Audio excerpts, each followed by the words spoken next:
We left off last time halfway through page 10, what is now on page 10 anyway. And we're looking at, this is taking material from Father Vercosa's Pope of the Council series on John the 23rd. And we're looking at part 4 here, an ecumenist in the Balkans.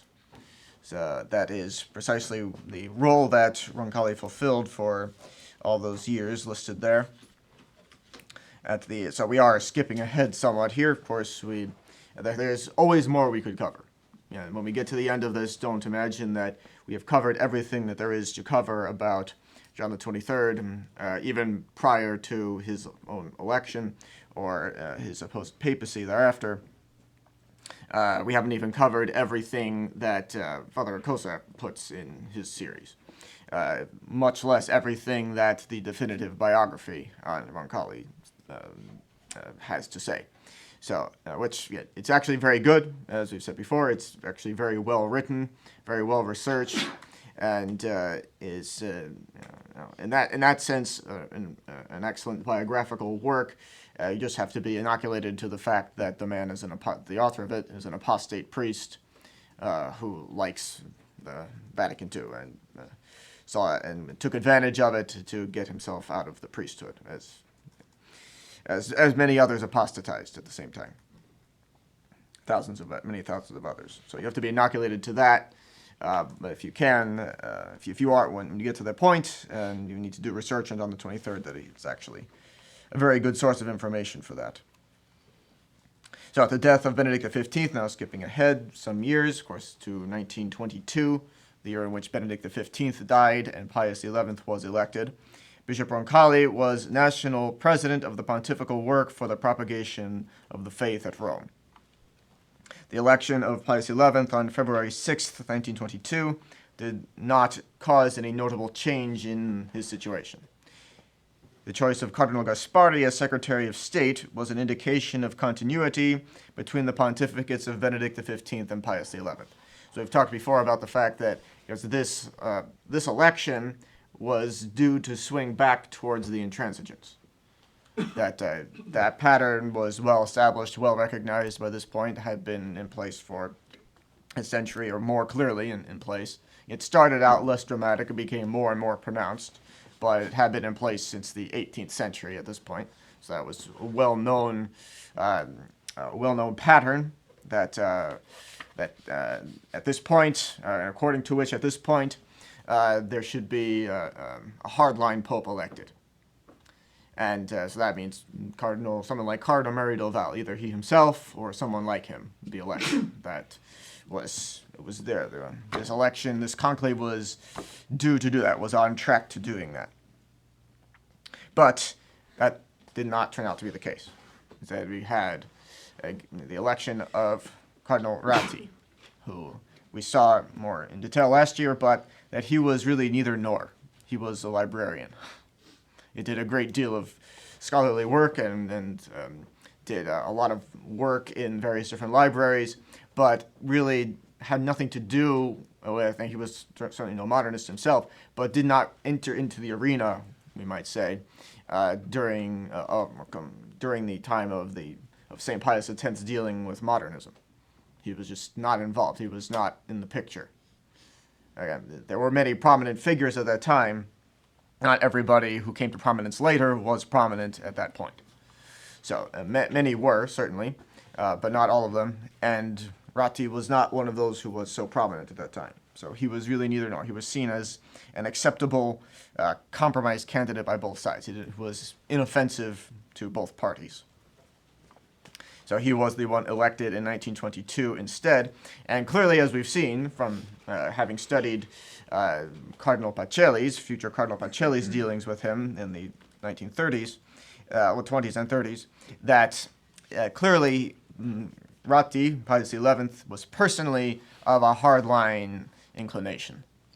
Clearly, that was his personal tendency was to stand firm on his ground and potentially scream his way out of every situation, even literally, to really take apart anybody who stood in the way of the interest of the church. So you had that personal tendency.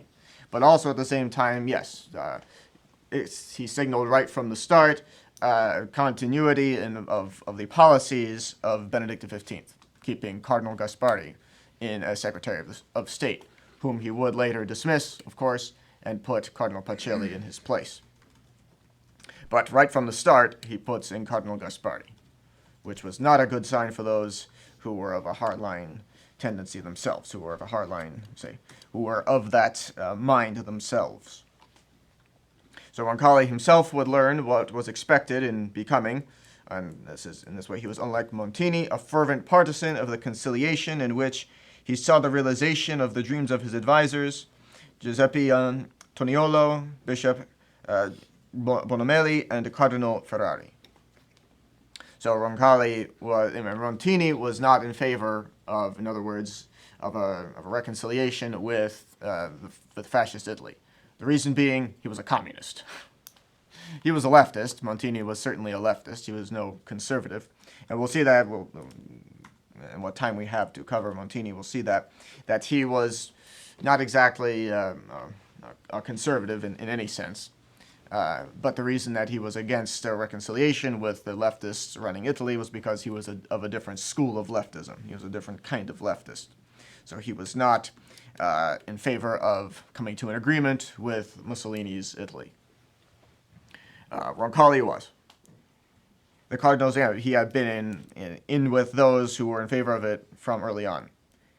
The cardinals who followed the line of conduct of St. Pius X and who had given 17 votes to Cardinal Mary Doval at the conclave, others had undoubtedly voted for the pious and very dignified Cardinal La Fontaine, who received 23 votes, were quickly made to understand that Cardinal Gasparri was the enemy to fight.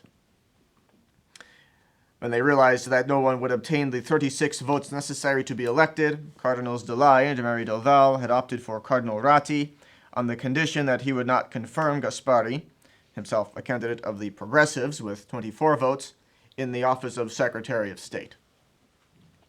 So you might be wondering, how is it that we know this if St. Pius X made the conclave secret? Well, the fact of the matter is things still leak out anyway. The cardinals are required not to say anything, but they sometimes would talk anyway. Clearly. Otherwise we would have no idea. There would be no no rumors that are even plausible were not for that.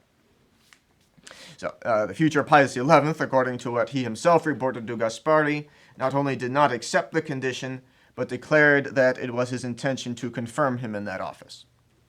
Which is interesting that you would say that, of course, because the story is that, one of those leaked stories, is that the Cardinals Mary Doval and Cardinal Mary Doval and Cardinal Delay agreed to vote for Ratti to lead the others who were voting for either for Mary Doval or for La Fontaine they would lead the others in voting in that same direction on the condition that Ratti agreed not to confirm Gasparri as Secretary of State.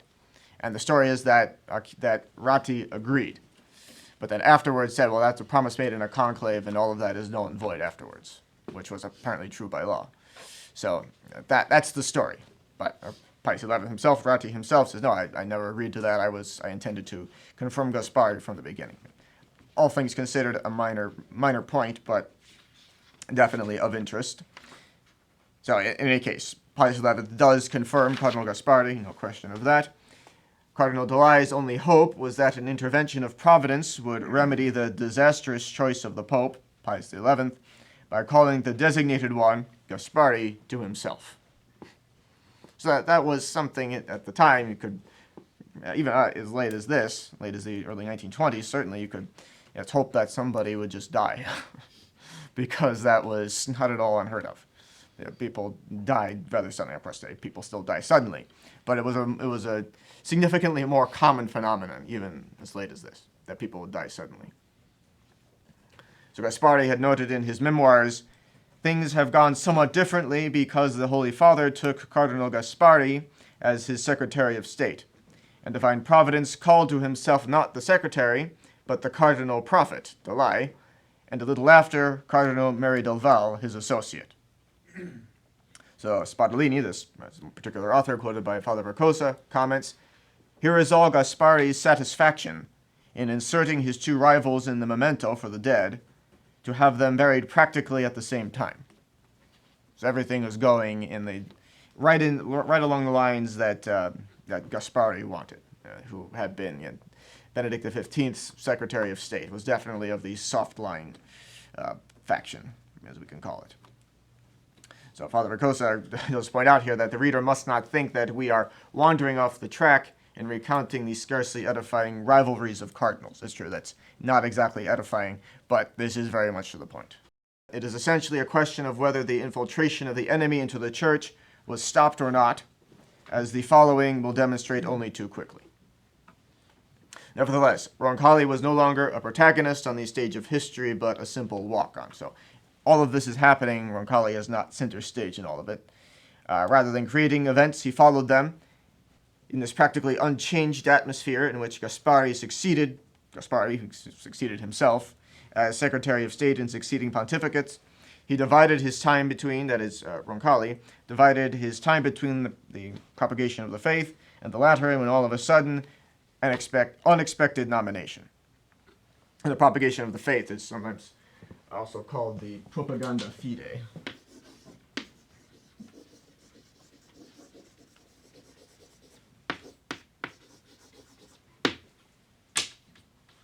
So that's sometimes referred to as the Congregation of the Propaganda, which simply is, we've talked about it before, but that's really just the Latin gerundive.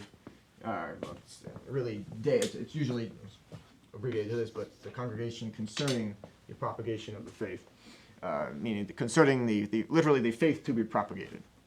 So usually, nowadays you hear the term propaganda that has a negative connotation to it.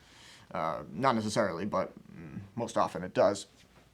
And in this case, the Latin term does not, Latin gerundive does not have necessarily that negative sense. No, that is not the default sense. In English, you say propaganda, the default sense is a negative one, whereas here it's just talking about the propagation of the faith, exactly as this name suggests here. That's usually how it's referred to. In English, anyway, the Congregation for the Propagation of the Faith, or the Propaganda Fide. De or perhaps pro, but in any case. Roncalli was nominated to the titular archbishopric of Aeropolis with the office of apostolic visitor to Bulgaria, and this nomination arrived unexpectedly on March 3rd, 1925. On March 19th, so the feast of St. Joseph, in the Church of St. Charles on the Corso, Roncalli was consecrated a bishop by Cardinal Tacci, secretary of the Congregation for the Eastern Church, on whom the few Catholics in Bulgaria depended. So Bulgaria was a place, we'll see that, of mainly inhabited by schismatics. They called themselves Christians, but obviously they're in schism. They're Orthodox, quote unquote, meaning they're schismatics who have also fallen to heresy, so they're not Orthodox in any sense, even though that's what they call themselves. But they're not all things considered, not many Catholics in Bulgaria. Cardinal Gaspari had already spoken to Roncalli, on February 17th, stating that the idea came from the same Cardinal Tacci, of whom Pius XI warmly approved, and if the nomination to Bulgaria constituted a little time in purgatory, he would soon come out of it for a more comfortable see in Argentina, with added advantages springing from his new position as a member of the Vatican Diplomatic Corps. But Roncalli was to remain in this purgatory, quote-unquote, for 10 years and never see Argentina. So, as we always come to, and the question, we always come to this question when you have a similar situation, question of, is this a promotion, or is this a getting rid of someone? So, is it a promotion or a punishment, in short? So this is Roncalli's biographer who says, yet Roncalli was, in some fairly obvious sense, being promoted. He was to become a bishop, indeed an archbishop, and was to enter into diplomacy. But this nomination was unexpected. Roncalli had never been a diplomat, and he had never belonged to the Oriental Church. That is, had never been of any Eastern rite. So why is he being set up as the legate in this case, or visitor at least? He would be far from Rome. So is this a question of promoveatur ut amoveatur? Was he promoted to get rid of him, as was later the case for Montini, who was transferred from Rome to Milan? So certainly that was a case of promoveatur ut amoveatur. Later on, we'll see that. Montini's being transferred from Rome, sent away from there, where, remember, he in the 1940s, late 40s, in fact, Christmas 1944, when Roncalli was taken out of, well, he was by then in Turkey, in Istanbul, taken out of there and sent to Paris, that he, Montini, and Domenico Tardini formed, in the words of Roncalli's biographer, it was also Montini's biographer, a diarchy in the Vatican. That Pius XII had dispensed with appointing a Secretary of State and was effectively allowing Montini and Tardini to run things. So he eventually sent Montini away from that position, but sent him to Milan. The punishment aspect of it being, away from Rome for one thing, but also not being made a cardinal at the same time. You see that there, when you study the College of Cardinals, you see that there are, yes, cardinal deacons, cardinal priests, cardinal bishops, and some of them, but it's also, in many cases, all those cardinal bishops refer to bishops of the 6 suburbicarian sees, as they're called, these 6 dioceses immediately outside of Rome, which are rather small dioceses, all things considered, more like large parishes, but they are the highest in dignity in the College of Cardinals. But it's also usually the case that the archbishops of certain other large dioceses, very prominent dioceses that are not immediately outside of Rome, are still, that they are usually also cardinals. So Paris, for one thing, is one of them. Also, used to be Westminster, so it used to be Canterbury before the schism of Henry VIII. It was a cardinal who would be the Archbishop of Canterbury, the primate of the Catholic hierarchy in England. Of course, now the Anglicans have taken that over, and they don't want to allow a Catholic Archbishop of Canterbury. So it's also they don't want to have a Catholic Bishop of London or Archbishop. So that is why the primatial see of the Catholic Church in England is Westminster, which is really a part of London. But technically, he's not the Archbishop or anything of London, because in the eyes of the English government, that's the Bishop of London is an Anglican, so he's the Cardinal Archbishop of Westminster. Also, New York. In fact, the Archbishop of New York is a cardinal. Cardinal Spellman, for example, Archbishop of New York. Where, of course, they had many auxiliary bishops. Cardinal Spellman wasn't going to go around doing all of the confirmations. So it's in a large diocese like that, or actually, New York is there are multiple dioceses in New York. That's a whole other story. So, yes, Montini was definitely gotten rid of at that point, and it was obvious that it was a case of being gotten rid of because he was not made a cardinal. Yeah, that's still pretty light punishment. In fact, that's in itself quite the promotion, even though it was accompanied with certain signs that indicated that this was a getting rid of, though that's not the way to get rid of somebody if you want to actually get rid of somebody. In any case, Roncalli himself received this nomination to being apostolic visitor to Bulgaria with consternation. He confessed that after the meeting with Gaspari, I cried many tears during the night. Bulgaria was far away, and there were only 62,000 Catholics there. That's a small number of Catholics to have in a country prior to Vatican II. In spite of the promotion, one cannot entirely banish the suspicion that he had been the victim of a plot or of some secret maneuver. Father Lambert Baudouin, and we'll see some more details on him, a horrible person, one of his best friends, yes, this horrible character, this famous pre-Vatican II ecumenist, Benedictine, was one of Roncalli's best friends, who would later become professor of fundamental theology at the St. Anselm Institute of Rome, was wont to say that Roncalli had been removed from his teaching at the Lateran because he was suspect of modernism. And this theory has enjoyed great credibility, although Roncalli's biographer, who actually furnishes us with this information, does not hold it for certain himself. But he does say that it's plausible, that is entirely plausible, that Roncalli was removed from teaching at the Lateran University because he was suspect of modernism. So, again, some details here on Dom Baudouin, Lambert Baudouin. He was a secular priest at Liège. He was a Belgian. His French name does not necessarily mean he's a Frenchman. He's in fact Belgian. Does anybody know anything about Liège in particular? Something else interesting about that particular city? It was one of the German army besieged it there. Of course, when they invaded France in 1914, they moved through Belgium as being less heavily fortified than the border between France and Germany. And Liège was one of the major actions that they performed in Belgium, was effectively conquering this city of Liège. In any case, that's decades in the past by this point, although not by the time that Dom Baudouin himself left Liège and joined the Benedictines of Mont César, pronouncing his religious vows in 1907, but kept his former ministry, a vision of the liturgy that was more activist than contemplative, the goal being not so much the adoration of God, but rather the instruction of the people, which means the indoctrination of people with modernist ideas.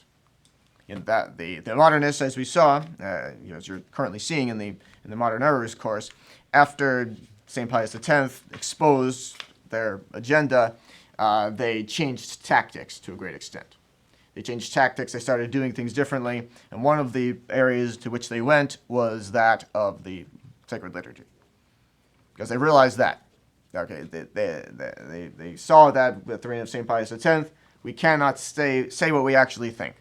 We'll get in trouble if we do that. So we have to camouflage what we're trying to get through somehow. And one of those ways was, as you're becoming familiar with, they're purposely being obscure in what they say. Another way in which they camouflaged what they thought was, or what they were actually saying, was by getting into the liturgical movement, or at least by saying that they were getting into the liturgical movement, the liturgical reforms begun actually by St. Pius X himself. Remember, the breviary in the missal that we use here, that's commonly called the St. Pius X missal and the St. Pius X breviary, and incorporated, of course, the liturgical changes brought about by St. Pius X, in addition to, of course, other feasts added by later actual popes. So the modernists, in pretending to submit to the condemnations of St. Pius X, in their shrewdness, they pretended to do that, and also said, "Oh, we'll get into the liturgical movement instead," and by that they actually got into forging the Novus Ordo. That was many decades in coming, or at least they were interested in doing that for a long time. Of course, it started getting off the ground really in the late 40s, early 50s, when Bugnini finally got into positions in which he could start causing changes. Of course, under Pius XII, that was when things really started getting going, even according to them. Paul VI, when he promulgated the new Mass, talked about the changes to Holy Week in the 1950s under Pius XII was the beginning of this process. So there can be no doubt as to that. It's from Paul VI himself. So the modernists, in the meantime, again, 1907, the year of the publication of Pascendi, Baudouin, like many other modernists, realizes, okay, we have to do something else other than state what we actually think. We have to try to start altering the sacred liturgy to push things through. And indeed, the Mass, certainly all the ceremonies of the Church, the Mass most of all, obviously, is, in addition to being, that is the Mass itself, the supreme act of worship, the renewal of the sacrifice of Calvary, is also an extremely powerful means of inculcating the truths of the faith. Everything about the Mass, the words of the prayers, the actions of the celebrant, everything, the very reverence shown to the Blessed Sacrament, everything about the Mass is a sermon on the faith. Everything about it. Every time someone assists at the Mass, he is in some sense hearing a sermon, even if it's a day on which the celebrant doesn't say one word outside of the actual celebration of Mass, as he never puts it on hold to give a sermon. Everybody who goes to Mass, and of course the priest himself who says Mass every day, is exposed to, yet again, a sermon on the faith. in many, as we said before, according to every single aspect. And so the modernists knew that. They understood that principle. So they decided, okay, well, if we want to get our ideas through, and the way that is as subtle and as camouflaged as possible, then one way we have of doing that is to start making alterations to the sacred liturgy. And we can get our ideas through that way in a manner that people will not object to, at least not nearly as strongly as they would otherwise. And so even we've talked about that before, even at first, when people started reacting to the new Mass, it was really a gut level reaction. It was instinctive to a great extent. They thought, I don't like this. Somehow this doesn't speak to me as being Catholic, which was a good instinct, no doubt. But it took some time to look at it closely and figure out all the problems. Yes, of course, there was the Ottaviani intervention, but that was something that took time for that to become known, for people to study the question of what is the actual problem, or why are we having this reaction. So, that's Don Baudouin. He was part of that, prime mover in it, we could say. During the course of the Congress of Catholic Associations, he revealed his principles, which, carried to their extreme consequences, would have led, and did indeed lead, to the liturgical neo-Protestantism of the new Mass. Although actually something interesting to note about the new Mass with regard to Protestant worship services, that is to say, worship services carried out by those who are actually Protestant, officially members of Protestant sects, because Novus Ordo Missae is, of course, in effect, a Protestant supper service. But one thing interesting to note about the relation between the Novus Ordo Missae and Protestant supper services that actually go by that label is that the Novus Ordo is actually the first to turn the altar around and face the people. That prior to that, Protestants carried out their supper services in the same direction, Protestant ministers in the same direction in which Catholic priests say Mass. And they started turning things around. The Novus Ordo turned around the altar first, which is interesting to see. One example of that was actually last summer we were looking at a church in the Philadelphia area, which we, of course, ended up not purchasing, but it was clear that the altar had at one time been up against the wall and had been subsequently pulled out. And that part of the building had been constructed in the 50s.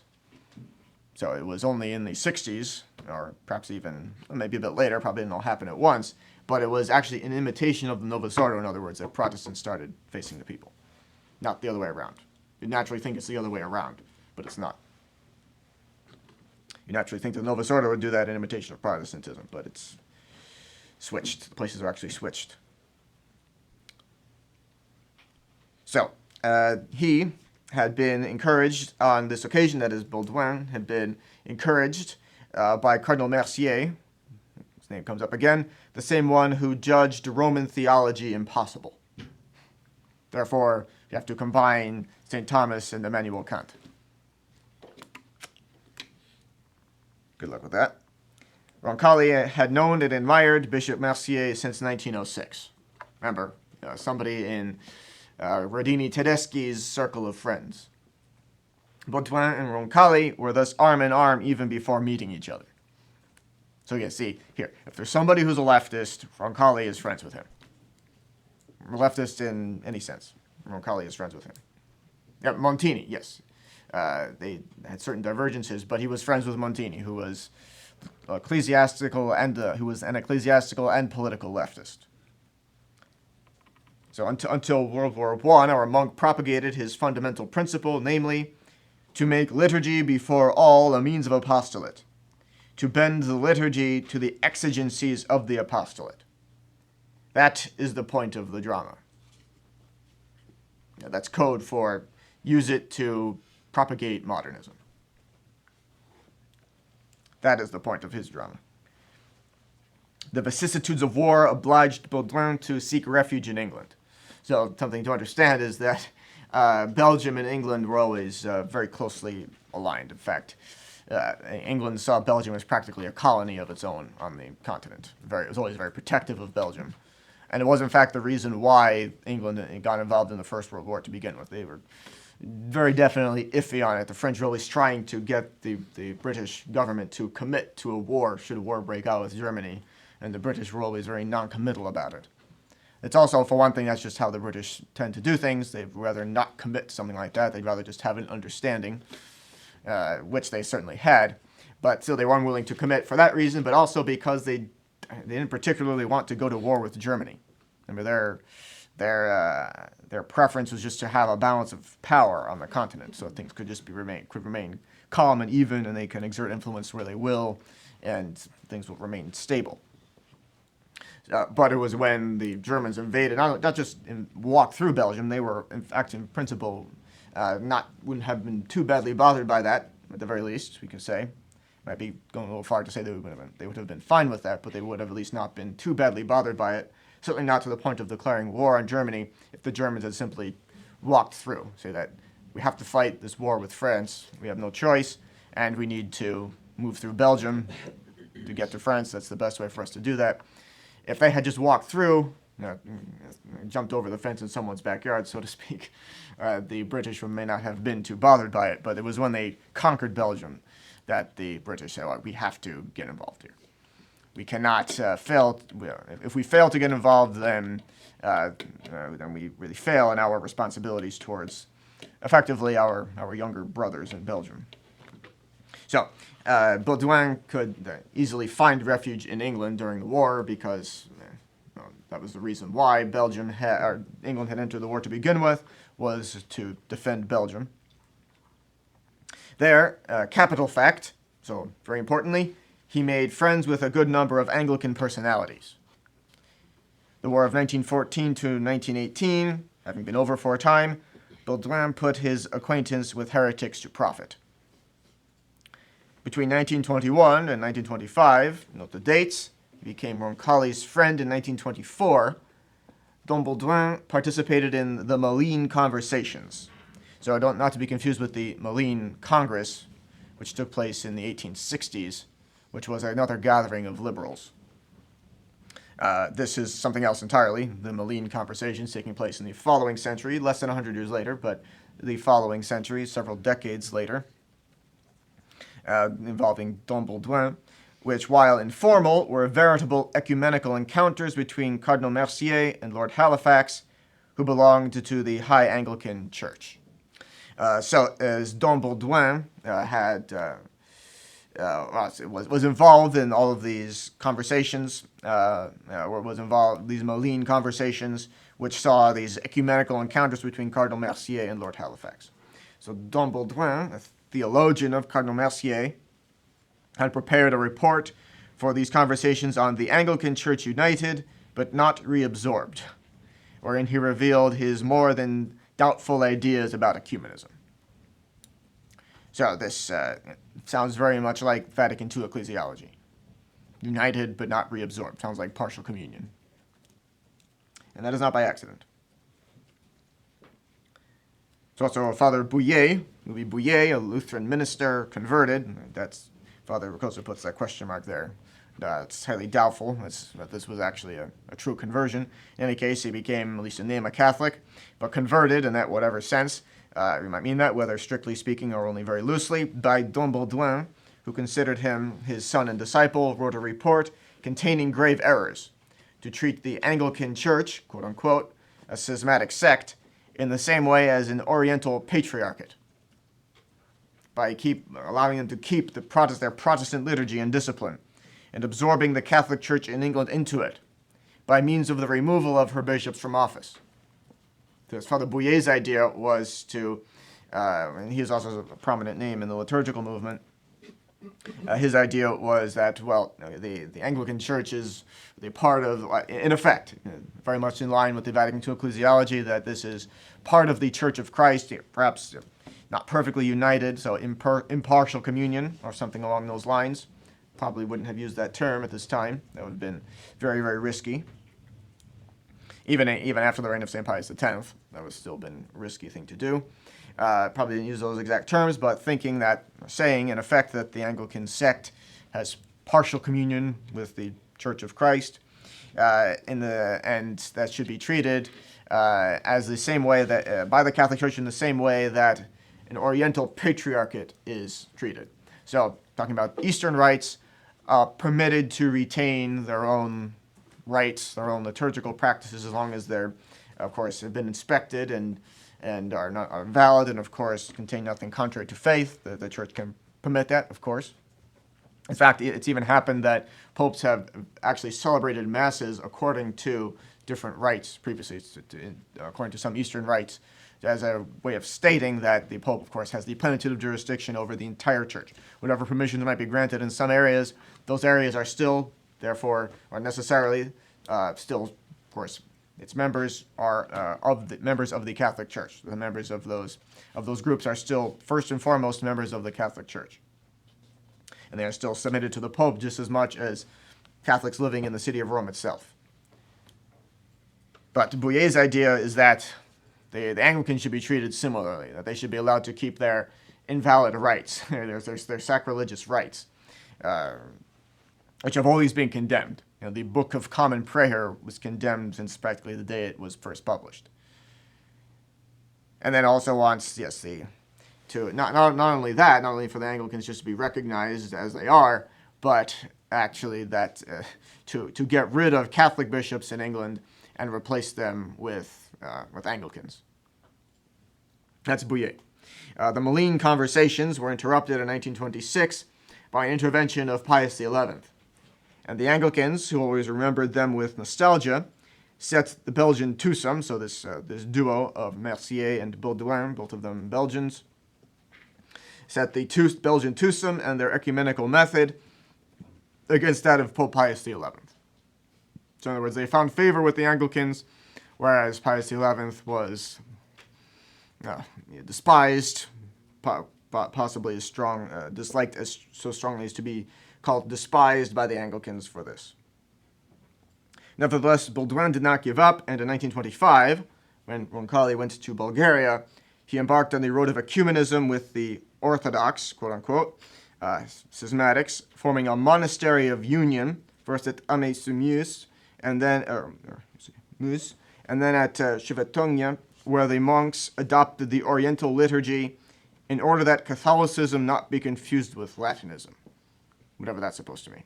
Latinism, the Latins, that's the way that schismatics like to refer to Catholics who also happen to live in Western Europe. They are the Latins, and they talk about all the errors of the Latins, things such as purgatory, things such as the fact that unleavened bread is in fact valid matter for the Eucharist. They say that it's invalid. The Church has never said that leavened bread is invalid matter for the Eucharist. That's something to understand. We'll get to this. We'll talk a bit more about it later. But the Eastern schismatics assert that leavened bread not only may be used, but is the only valid matter for the Eucharist, and the unleavened bread is invalid. Whereas the Church has never taught that leavened bread is invalid; it's not to be used. And those who assert that, the practice of using leavened bread came about really is due to a misunderstanding concerning certain passages of sacred Scripture. They concluded from what they looked at, from what they read there, that our Lord must have used leavened bread, which was not the case. At the Last Supper, that is. Now, that is not the case. But they were allowed to retain that because it's not intrinsically evil. It's not as fitting, certainly as unleavened bread, but it's not intrinsically evil, and the Church can permit that, and in fact did permit that, but never said that it's invalid. Keep in mind that all of that, these schisms, all those schisms, whether of the Greeks or of the Russians, schism, generally speaking, is due to an excessive nationalism. People enter into that due to an excessive nationalism. Certainly in those cases, that was the reason. There are various different motives why any group of people might go into schism, might separate themselves from the Church. But in these cases, it's because of excessive nationalism. They just wanted to be on their own. And it was just the Byzantine Empire was just a constant source of trouble for the Church. Of course, at this time, there is no more Byzantine Empire. Obviously, it has not been for many hundreds of years, but still, schism persists in those areas, even to this day.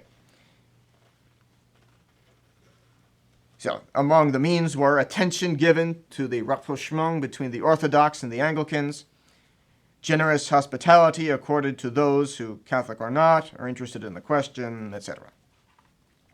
Dom Baudouin took into consideration the possibility of new developments in the Church, even the possibility, or even in the doctrinal domain, permitting non-Catholics to better understand, and thus more easily accept, the official presentation of her doctrine, a presentation which is undoubtedly exact in itself, but which would or could still be incomplete or insufficient. So, I think by now we've covered enough times with the Church's actual teachings on the divine revelation, of which she is in fact the custodian, that things can, when occasion arises, things can be explained more clearly, but it will never be in contradiction to what has come before. And if anything, as usually happens, those further definitions are usually given on the occasion of some heresy, but that those definitions very rarely have anything other than, have as an immediate effect anyway, anything other than the further digging in of the heels of the heretics. That they entrench themselves in their errors. When things have been clearly settled by the authority of the Church, then usually they just, they become more tenacious and prove themselves pernicious by so doing. And yes, faithful Catholics are happy at the definition, and those who are in good faith, of course, at that point give up their errors, but many times heretics don't do that. So what he's saying here, clearly this is not to be taken correctly. This is to be taken in a modernistic sense. We're talking about the evolution of doctrine, of dogma, the notion that the truth changes is perfectly modernist. So this is, again, he doesn't say that. He's talking about, oh no, the teachings of the Church are definitely exact in themselves. But this is typically modernist. To say, yes, the teachings of the Church, it's not perfect and exact, it's great, but it still needs to be developed. And they don't mean that in a good sense. That can be taken correctly. You can talk about that correctly, the development of the Church's teachings. But it's better not to say that, because that's immediately taken in a modernistic sense.